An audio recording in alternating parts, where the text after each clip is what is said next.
AP తీర ప్రాంతాలను మోంతా తుఫాన్ వణికిస్తోంది. కాకినాడ విశాఖ తీరంలో అలలు ఎగిసిపడుతున్నాయి. తుఫాన్ ప్రభావంతో ఏపీలో వర్షాలు ముంచెత్తుతున్నాయి. ఉమ్మడి శ్రీకాకుళం, విజయనగరం, విశాఖ, ఉభయ గోదావరి, కృష్ణా జిల్లాల్లో వానలు కురుస్తున్నాయి. కాకినాడలో భారీ వర్షం పడుతోంది.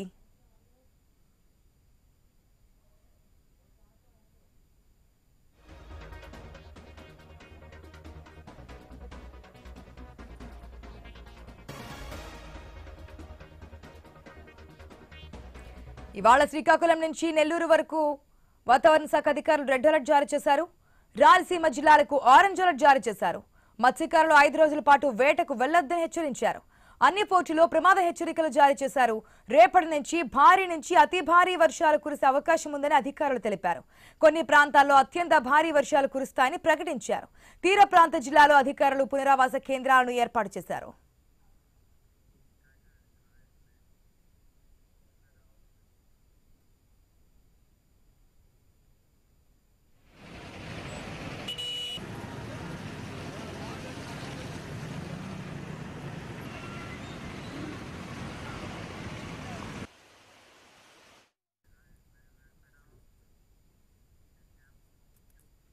ఈ మోంతా తుఫాన్ అనేది ఏపీ తీర ప్రాంతాలని మెయిన్ గా ఎఫెక్ట్ చేయబోతున్నట్టు తెలుస్తుంది. ఐఎండీ కూడా అదే హెచ్చరికలు జారీ చేస్తుంది. ఇవాళ రేపు కూడా మెయిన్ గా చాలా జిల్లాలకి రెడ్ అలర్ట్ కూడా జారీ చేసింది. భారీ వర్షాలంటేనే ఏ స్థాయిలో ఉంటుందో చూస్తున్నాం. భారీ నుంచి అత్యంత భారీ వర్షాలు కురుస్తాయంటూ అలర్ట్ జారీ చేస్తున్నటువంటి సిచ్యువేషన్ కనిపిస్తోంది. కాకినాడలో ప్రెసెంట్ భారీ వర్షం కురుస్తున్నట్టు తెలుస్తుంది. అక్కడ నుంచి అప్డేట్స్ అందించడానికి మా ప్రతినిధి రాజేష్ సిద్ధంగా ఉన్నారు. Good afternoon Rajesh. ప్రజెంట్ అక్కడ కండిషన్ ఏంటి? అధికారులు ఎటువంటి చర్యలు తీసుకుంటున్నారు? పునరావాస కేంద్రాలకు తరలిస్తున్నారా? కండిషన్ ఏంటి? థ్యాంక్ యూ ఆశ. ఏవైతే ఆగ్నేయ బంగాళాఖాతంలో ఏర్పడ్డ వాయుగుండం మరింత తీవ్ర రూపదాల్చి మరింత బలపడింది. ఇటువంటి నేపథ్యంలో చూసుకుంటే ఇప్పటికే అధికార యంత్రాంగం కూడా పూర్తిగా అప్రమత్తమైన పరిస్థితి.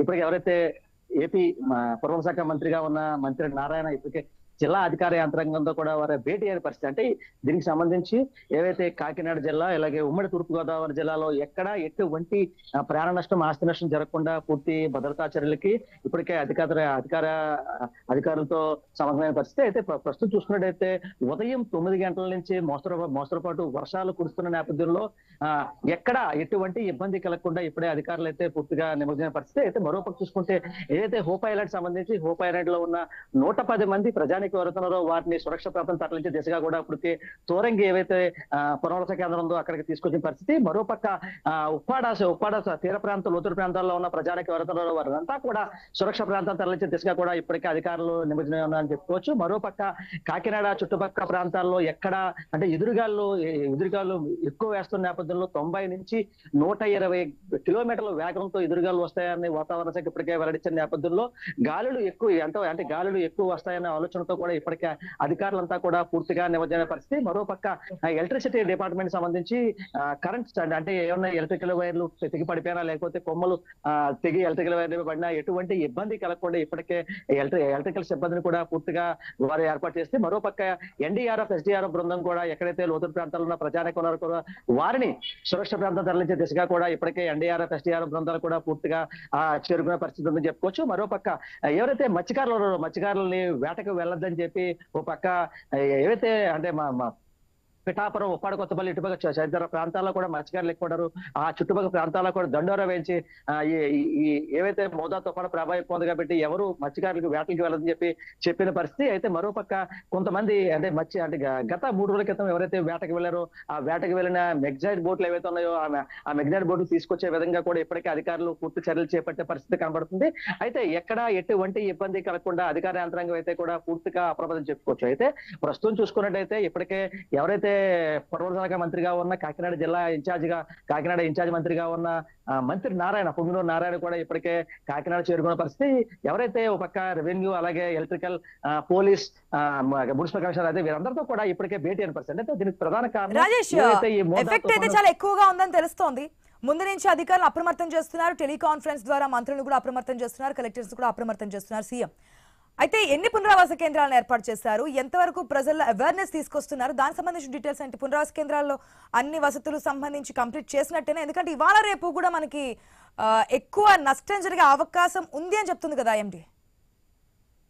అంటే ప్రస్తుతం చూసుకున్నట్టయితే వాతావరణ శాఖ హెచ్చరికలు జారీ చేసిన నేపథ్యంలో ఇప్పటికే పునర్వాస కేంద్రాలు అంటే దాదాపుగా ఇది ఎక్కడికెక్కడ అంటే ఒక్కొక్క డివిజన్ కి ఒక్కొక్క పునర్వాస కేంద్రాలు ఏర్పాటు చేసిన పరిస్థితి. మరోపక్క 675 పునర్వాస కేంద్రాలు కూడా ఎక్కడికక్కడ అధికారులు పూర్తిగా ఏర్పాటు చేసిన పరిస్థితి. అయితే ఎవరైతే లోతట్టు ప్రాంతాల్లో ఉన్న ప్రజానాయకులు ఎవరైతే ఉన్నారో వారిని తీసుకొచ్చిన తర్వాత వారికి అంటే ఎటువంటి భోజన సదుపాయాలు ఇబ్బంది లేకుండా మరోపక్క పాలు, నీరు, మెడిసిన్ సంబంధించి అంటే వారికి ఎటువంటి ఇబ్బంది ఉన్నా కూడా ఎవరైతే హాస్పిటల్ సంబంధించి డాక్టర్ స్టాఫ్ ను కూడా వారికి పెట్టిన పరిస్థితి. అయితే అంటే ఎక్కడ ఎటువంటి ఇబ్బంది కలగకుండా పూర్తి భద్రతా బలగాలతో అయితే మాత్రం ఏర్పాటు చేసే పరిస్థితి.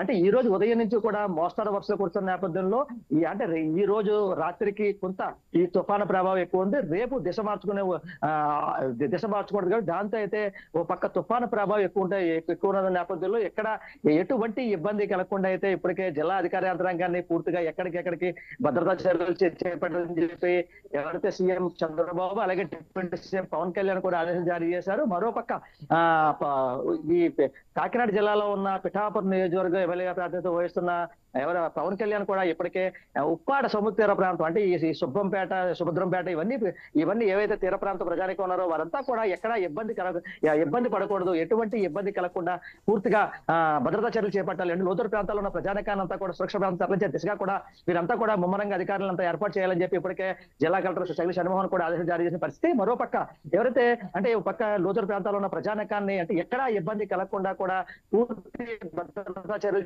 చేపట్టని చెప్పి ఒక పక్క ఎవరైతే డిప్యూటీ సీఎం పవన్ కళ్యాణ్ కూడా జిల్లా కలెక్టర్ శైలి షణ్మోహన్ కూడా ఆదేశాలు జారీ చేసే పరిస్థితి. మరోపక్క చూసుకుంటే ఏవైతే దిశ మార్చుకున్న తుఫాన్ అని చెప్పి ఒక వాతావరణ శాఖ మరోపక్క వెల్లడిస్తుంది. అంటే కాకినాడ యానం మధ్య కాకుండా రేపు అర్ధరాత్రి 2 గంటల ప్రాంతంలో అంబేద్కర్ కోనసీమ జిల్లా ఏవైతే శంకరగుప్తం పమ్మిడిపాలెం బీచ్ల మధ్య తీరం దాటే సూచన అని చెప్పి ఒక పక్క సమయంలో కూడా 60 కిలోమీటర్ల వేగం గాలులు వీచే అవకాశం ఉంది.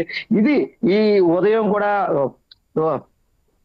ఉపగ్రహం ఇచ్చేసా సంకేతం కూడా అని చెప్పి ఒక పక్క వాతావరణ శాఖ వెల్లడించిన నేపథ్యంలో ఇప్పటికే అధికారులంతా కూడా అంటే ఎక్కడ ఎటువంటి ఇబ్బంది కలగకుండా ఇప్పటికే పూర్తిగా అయితే భద్రతా చర్యలు చేపడుతున్నారు. అయితే ఏవైతే ఒక పక్క మత్స్యకారులు కూడా వేటకు వెళ్ళొద్దని ఒక పక్క మరోపక్క ఎలక్ట్రిసిటీ డిపార్ట్మెంట్ సంబంధించి ఎక్కడైనా ఎటువంటి ఇబ్బంది కలగకుండా అంటే ఎలక్ట్రిసిటీ వైర్లు తెగిపోయి పడిపోయినా కూడా తీసే క్రమంలో కూడా ఇప్పటికే ఎలక్ట్రికల్ సిబ్బంది కూడా పూర్తిగా ఏర్పాటు చేసే పరిస్థితి. మరోపక్క ఎవరైతే ఫారెస్ట్ డిపార్ట్మెంట్ సంబంధించి అంటే ఒక్కొక్క పక్క రోడ్ల మీద కూడా కొమ్మలు పడిపోతాయి, ఆ కొమ్మలు తీసే క్రమంలో కూడా వారు మిషన్ సహాయంతో కూడా తీసే క్రమంలో కూడా ఇప్పటికే ఫారెస్ట్ డిపార్ట్మెంట్ అధికారులు కూడా వారు సన్నద్ధం చేసే పరిస్థితి. అయితే ఎక్కడ ఎటువంటి ఏదైతే ఈ మోదా తుఫాను ప్రభావం ఎక్కువ ఉండడంతో ఇప్పటికే అధికార యంత్రాంగం కూడా పూర్తిగా ముమ్మరంగా ఏర్పడే పరిస్థితి. అయితే ప్రస్తుతం చూసుకున్నట్టయితే ఈ తుఫాను దగ్గరకు వచ్చే కొద్ది ప్రభావం ఉంటుంది. అలాగే గడిచిన 6 గంటలకు కూడా 18 కిలోమీటర్ల వేగంతో ఈ మోదా తుఫాను కదులుతుందని చెప్పి ఏవైతే ప్రస్తుతానికి అయితే చెన్నైకి 520 కిలోమీటర్లు అలాగే కాకినాడకి 570 కిలోమీటర్లు విశాఖపట్నం 600 కిలోమీటర్లు దూరంలో కేంద్రీకృతమని చెప్పి అలాగే పశ్చిమ వాయు దిశగా